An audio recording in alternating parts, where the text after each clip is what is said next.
Muchas gracias por la presentación, doctor Jesús, doctor Tarifa. Quería preguntarle al auditorio si hay alguna pregunta, dado que estamos ya bien de tiempo. Siempre está disponible el chat para aquellos que prefieran hacerla en modo escrito.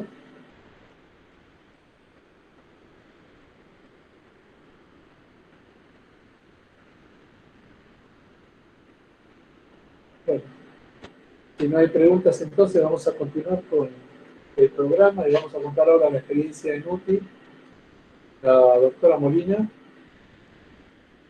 y la doctora Moya van a ocuparse de este segmento que fue uno de los que más sufrió el estrés de la pandemia.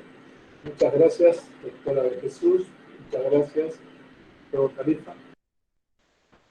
Buenos días, yo soy la doctora Soledad Moya, concurrente de primer año de Servicio de Terapia Intensiva del Hospital Iriarte.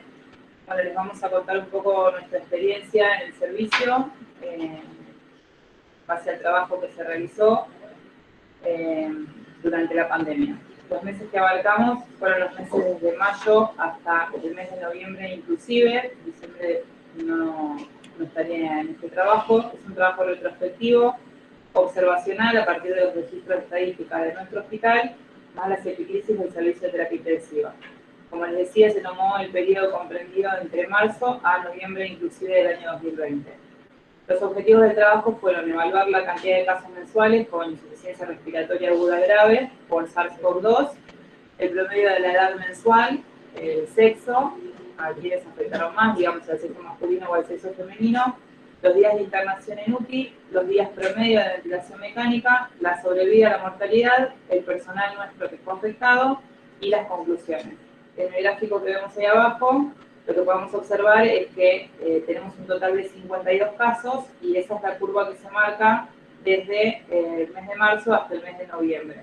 En marzo y en abril no se detectaron casos en la terapia intensiva. A partir del mes de mayo comenzamos con 2 casos y ahí va marcando toda la curva, teniendo un pico en el mes de octubre de 11 casos. Se observó que con mayor frecuencia afecta a los hombres, en un porcentaje de un 71,8% en relación a las mujeres, con una edad promedio que fue variando en los diferentes meses. Salvo el primer mes, la edad media del primer mes fue de 32 años. Recordemos que en el mes de mayo tuvimos solamente 2 casos y el resto fue mayor a 40 años en todos los meses. En el mes de junio la edad promedio fue de 49 años, en el mes de julio fue de 59 años, en el de agosto fue de 48, en septiembre fue de 52, octubre de 51 años y noviembre de 41 años. A la derecha del gráfico se puede ver la proporción, en violeta sería la proporción de hombres y en rojo la proporción de mujeres. A modo de conclusión, lo que nosotros sacamos con respecto a los pacientes que ingresaban a la UTI, los primeros meses los pacientes ingresaban desde la guardia, después de haber estado varios días de internación en guardia y presentaban la misma estadía en UTI que de ventilación mecánica. O sea, lo que queremos mostrar con estos gráficos es la proporción de los días que los pacientes permanecían en terapia intensiva y la proporción de los días que estaban en ventilación mecánica asistida.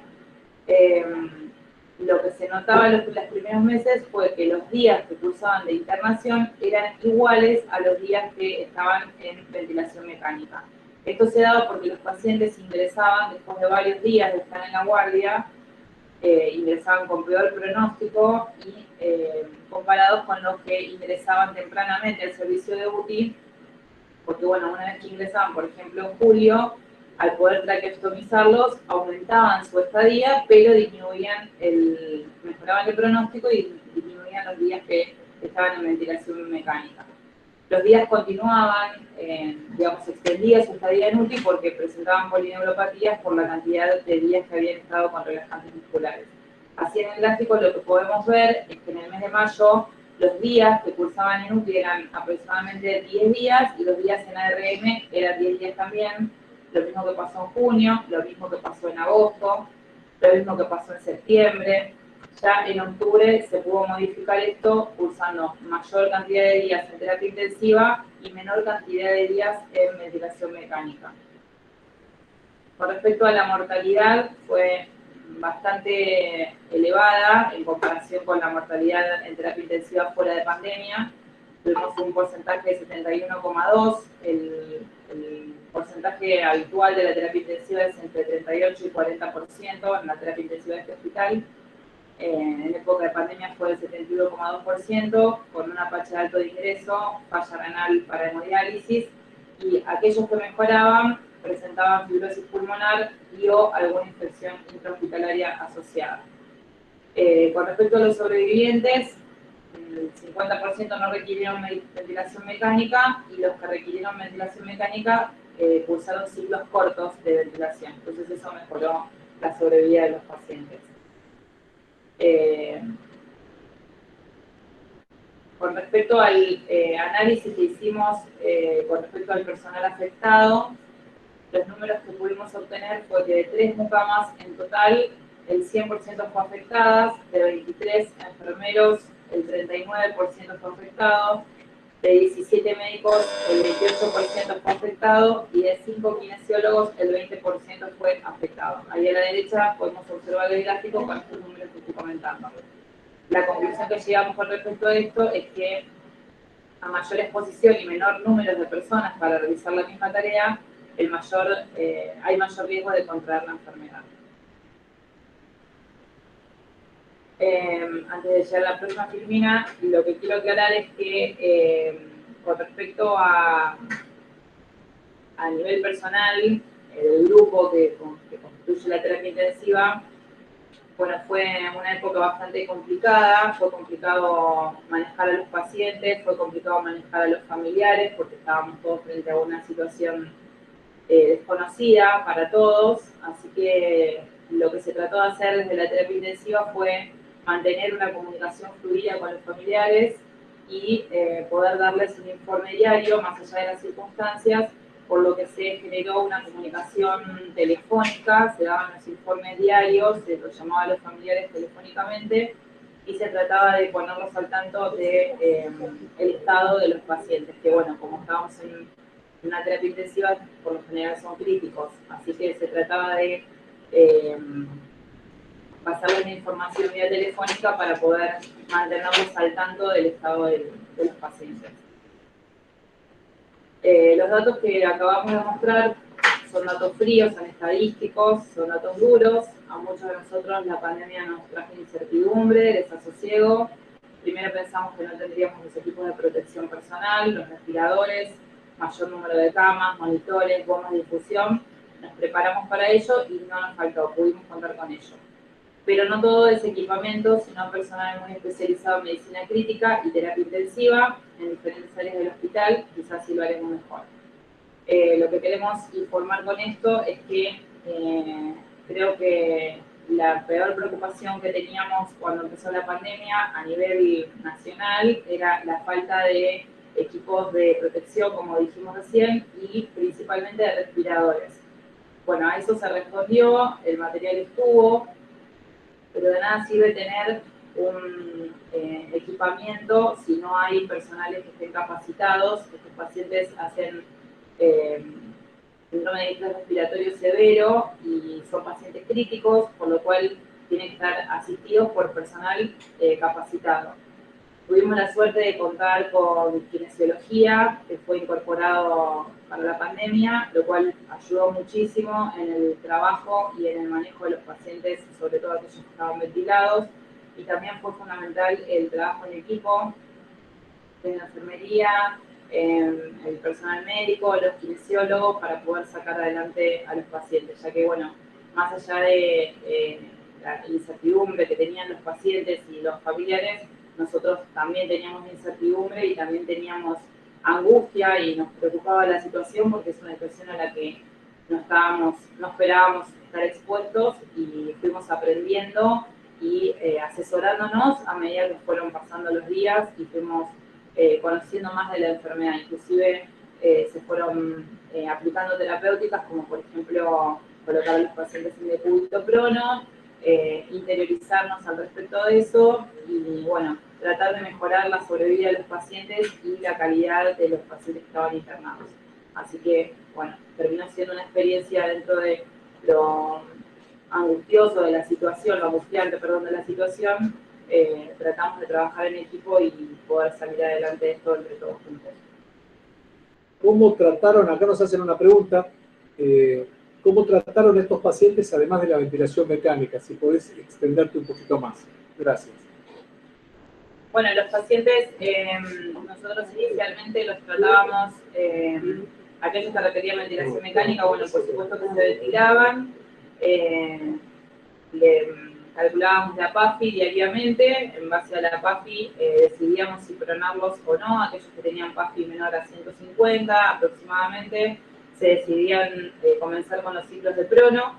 Los ciclos de prono duraban hasta 48 horas, dependiendo de la evolución del paciente. Inicialmente, cuando empezamos a estudiar al respecto de los ciclos prono, se había dicho que hasta 3 ciclos prono se podían hacer, después se extendieron a 5 ciclos prono. De hecho, en la terapia intensiva actualmente tenemos una paciente que cumplió 5 ciclos de prono con pronóstico malo inicialmente, PAFI muy debajo del nivel normal, y la paciente hoy en día está en tubo T, a punto de ser extubada con un éxito terapéutico. Acá lo que influye mucho es el trabajo, como decía antes, de los kinesiólogos,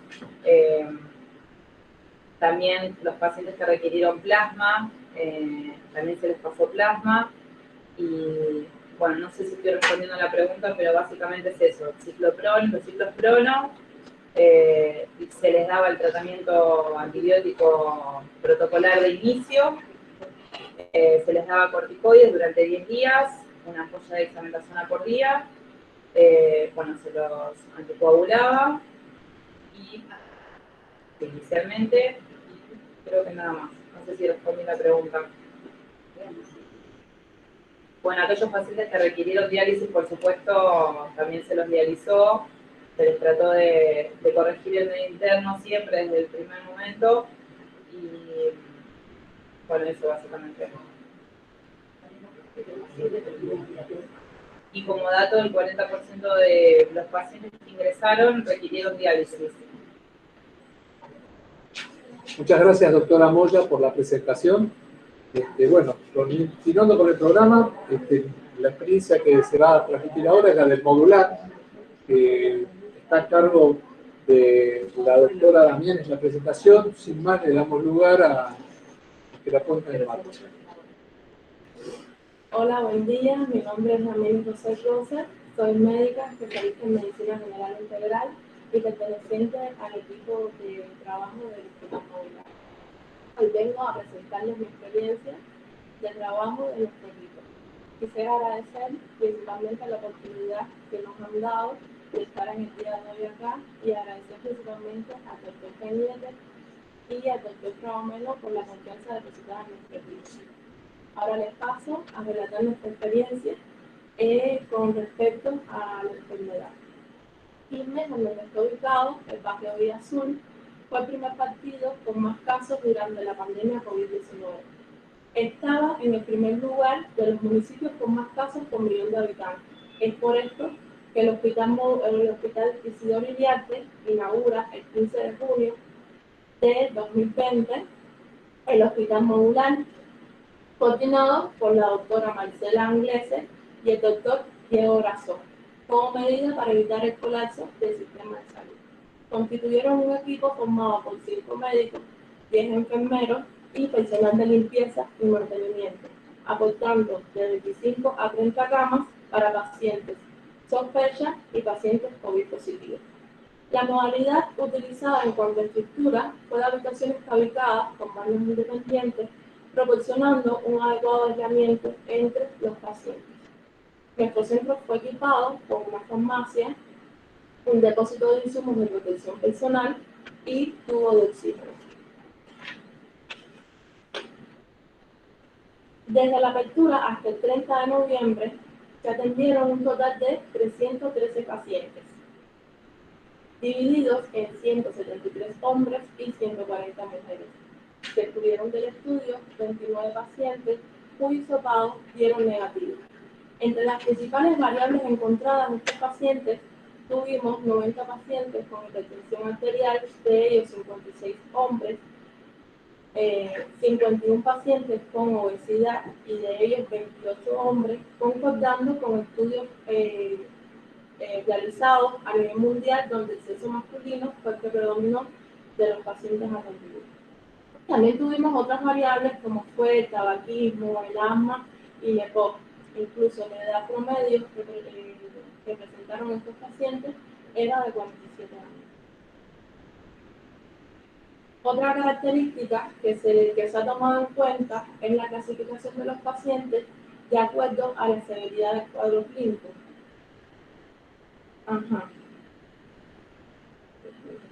Dividiéndose en neumonías leves, moderadas y graves, predominando la neumonía grave con un 28.1% y siendo esta definida con aquellos pacientes que presentaron insuficiencia respiratoria, una saturación de menos del 93%, necesidad de oxígeno de manera suplementaria, además de los hallazgos encontrados en la tomografía.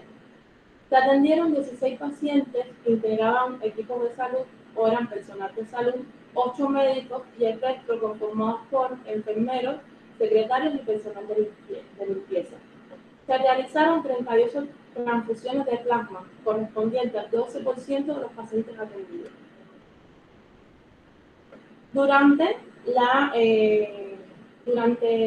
la internación tuvimos dos complicaciones correspondientes, una necrosis de la arteria mesentérica y otra paciente con una parálisis facial concomitando con infección del SARS-CoV.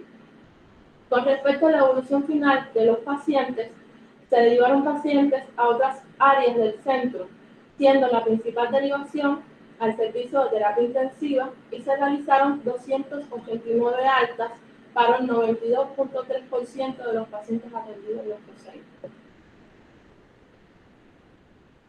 Nuestro centro se trabajó bajo las siguientes consignas: que los pacientes y los familiares tuvieran una adecuada atención y contención emocional, realizando terapias de grupo y reuniones entre el equipo interdisciplinario y los familiares, brindándoles información de la evolución de la enfermedad a diario y presencial.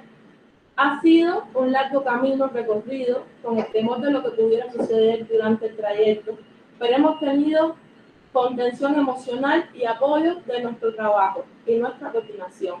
Hemos aprendido sobre esta nueva enfermedad que azota el mundo y hemos creado una familia entre familiares, pacientes y equipo de salud. Para concluir, quisiera agradecer a la doctora Karina Taborda y al intendente del hospital, el señor Walter Flores. Muchas gracias. Muchas gracias por la presentación.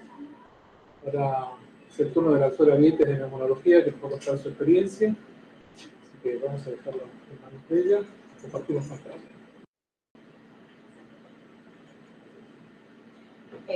Buenos días, soy la doctora Alejandra Vietes, del Servicio de Neumonología de acá del Hospital Quilmes. Vamos a comentar nuestra experiencia sobre nuestras vivencias en pandemia. Llamamos un desafío. El servicio está compuesto por el jefe de servicio, el doctor Carlos Silvay, que en estos momentos está de licencia.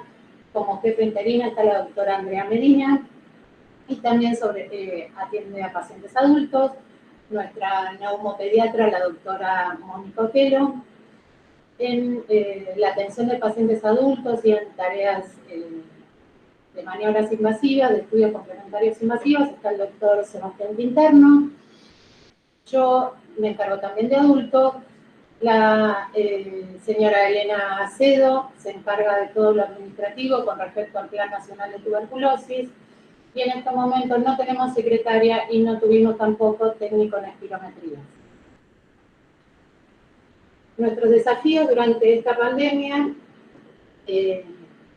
un poco se relacionan a todo lo que sintieron el personal de salud con respecto a los miedos, al miedo a enfermarnos, el miedo a enfermar a nuestra familia, a que tengamos los equipos de protección personal, como creo que fue el miedo que tuvimos todo el personal de salud, a que nuestros lugar de trabajo esté limpio, ya que el hospital ya contaba con serios problemas con la limpieza y en pandemia era algo que nos preocupaba mucho, que nuestros pacientes, que son respiratorios, sean confundidos o subvalorados o sobrevalorados con respecto al COVID.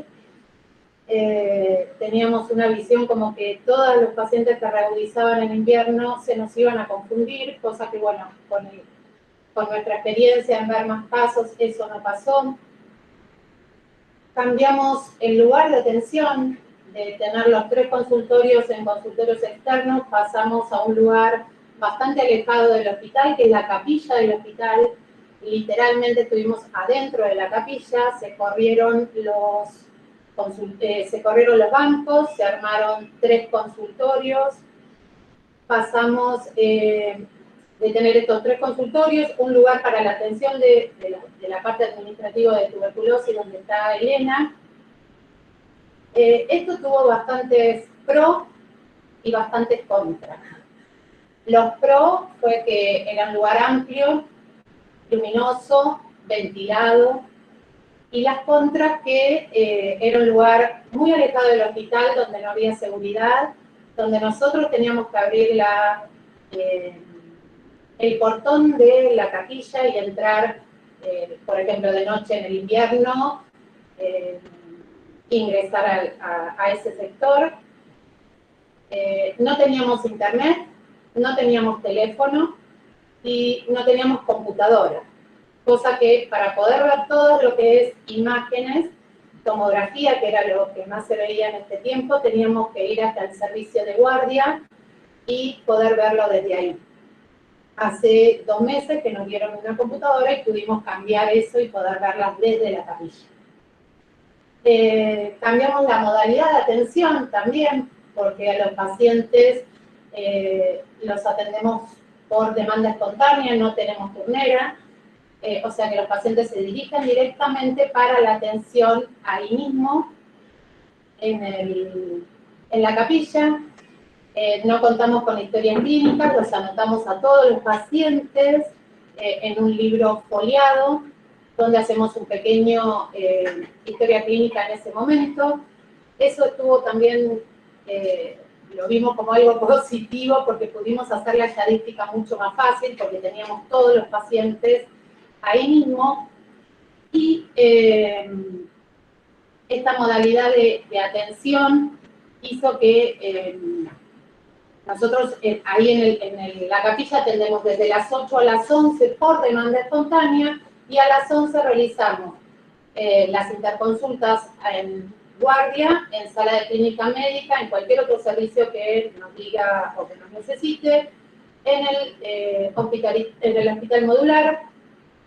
Durante la pandemia estuvimos haciendo también todo lo que es seguimiento de los pacientes que tuvieron neumonía bilateral en su domicilio, el seguimiento de algunos colegas que hicimos parte de contención, y lo que estuvimos trabajando en esta pandemia. Nosotros durante los meses de abril, que el 1 de abril, nos mudamos a la capilla. Vimos entre abril y el 31 de noviembre 3.013 pacientes, de los cuales acá están divididos por meses. ¿Cuáles fueron? Los dividí en 4 barras. La barra verde, la barra de la patología obstructiva, que en nuestros consultorios es lo que se lleva junto a tuberculosis, el 80% de la patología más frecuente. En verde están las barras, la barra que incluye patología obstructiva inflamatoria, el asma sobre todo, y bronquiectasias, y la patología tabáquica, el EPOC. No hubo gran cambio con respecto a lo que habitualmente vemos, que es el mayor porcentaje de los pacientes. Sí vemos menor cantidad y se está incrementando en la última parte. Desde septiembre empezaron a venir también más pacientes, y se da también que hay más reagudizaciones con respecto al clima.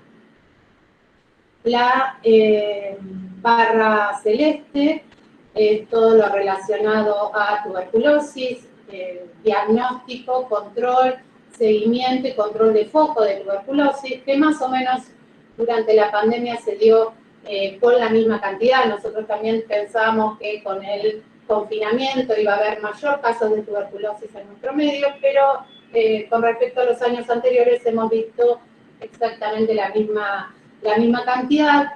Sí, quizás algún cambio en que lo más frecuente se daba el diagnóstico en el invierno y en este caso se nos dio en primavera.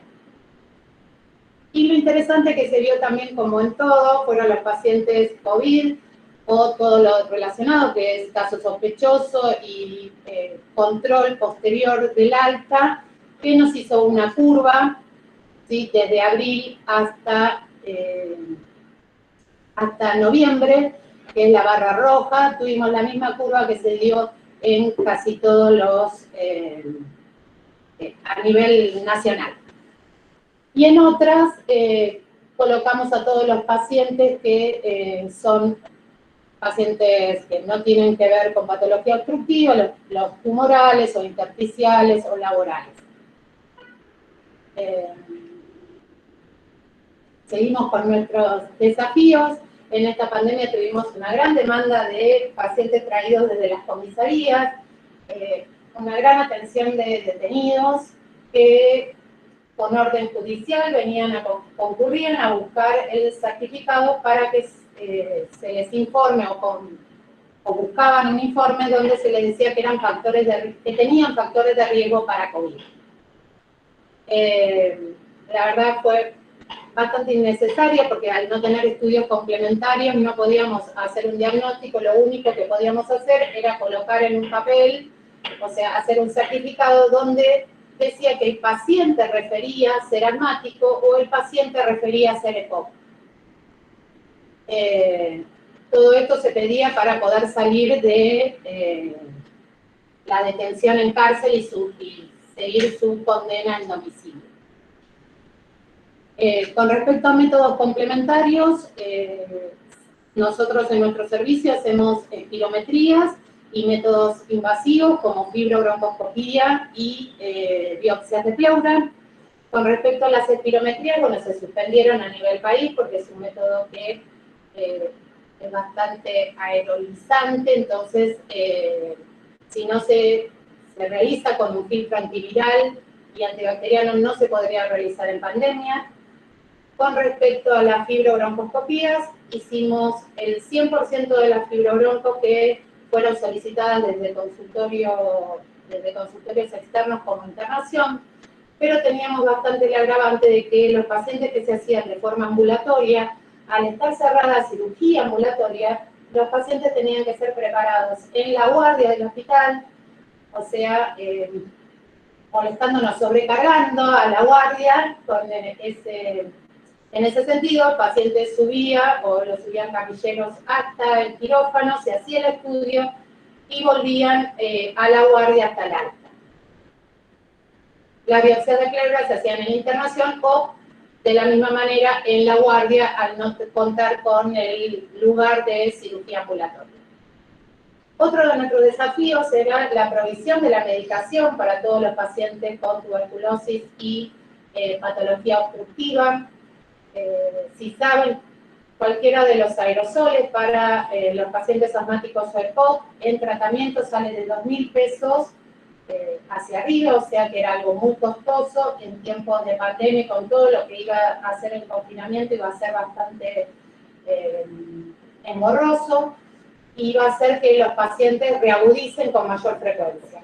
Fue uno de nuestros desafíos. Entonces hablamos con los laboratorios, hablamos con los visitadores médicos, porque también sabíamos que ellos no venían al hospital. Hicimos una cruzada por las redes y hemos conseguido la medicación para todos los pacientes, tanto pediátricos como adultos, que necesitaban tratamiento médico para asma o EPOC. Después, otra de nuestros desafíos fue la asociación tuberculosis COVID. Lo tomamos al COVID como una asociación morbosa de la tuberculosis. Saben que asociación morbosa se le dice a las enfermedades o a las condiciones que hacen que el diagnóstico, el seguimiento o el tratamiento de la tuberculosis se haga más difícil. En este caso, si bien tuvimos una coinfección en 11 pacientes en este tiempo, donde el diagnóstico de tuberculosis fue hecho después de el diagnóstico inicial de COVID. Y a partir de que nosotros tuvimos este inicio de nuestro pico de pacientes COVID en consultorio, empezamos a hacer un trabajo que, bueno, lo terminaremos el año próximo, pero empezamos a llenar unas fichas con respecto a los datos personales, la cantidad de convivientes, los síntomas que tuvieron los pacientes, si tenían o no obra social, qué tipo de síntomas ellos tuvieron, si donaron o no plasma, y la evolución radiológica y tomográfica de esos pacientes.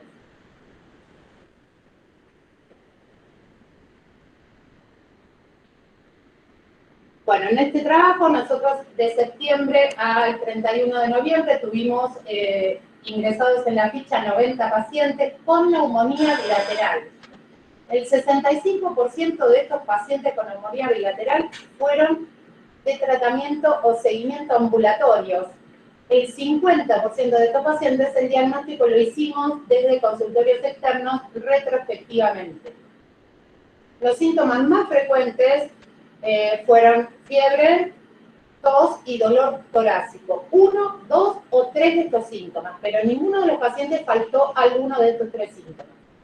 El 50% de estos pacientes tenían entre 41 y 60 años, el 30% de estos pacientes, y creo que en general, en toda la atención que tuvimos en consultorios externos, creo que más del 30% de los pacientes tenían obra social.